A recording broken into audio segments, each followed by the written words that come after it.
খান কি ছেলে ধরা তোর গাঁড়ে এক হাত ভাঙা দেবো আমি দুধানি পালাচ্ছি আবার কাঁকলা চোদা জনি বেটা খালি মাগি চোদা গুদমানির ছাগল তোরা কে বেটা? হ্যাঁ এইসব কাজ চলবে, এইসব কি কাজ করিস তোরা মানাগুলো?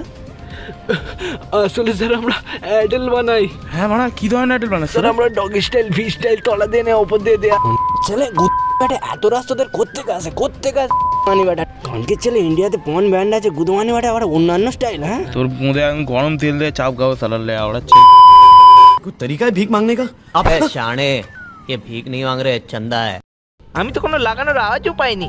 স্যার ভাত খাওয়া দাওয়ার পরে কি বাগানে পোন বানার তোমরা খেলতে তাহলে হবে? এখানে কি গান মারাতে এসেছো? হ্যাঁ যদি না কিছুই দেখো এদের সঙ্গে গাঁড় বানিয়ে করে নেই হচ্ছে বাঞ্চোদ আমরা খুঁজতে হবে আমরাই খুঁজি না ওরা। কিন্তু স্যার আমরা খুঁজবোটা কি? অনেক কিছু হতে পারে যেমন ফাটা কন্ডম সর্ষের তেলের বোতল রক্তমাখা আরও কিছু হতে পারে। ফ্যান চোদ চারিদিকে রোদ আর এইখানে অন্ধকারে মারা যাচ্ছে পুঁত চাচা থাক ভাঙা মুঠো করে লেগে পার আবার পালেতে ঘুমরু বাঁধা বর্ষাকালের ধূস টুমগির ছায়া তুলে বেশি করে চোদ দাদা কিরিম কিরিম আই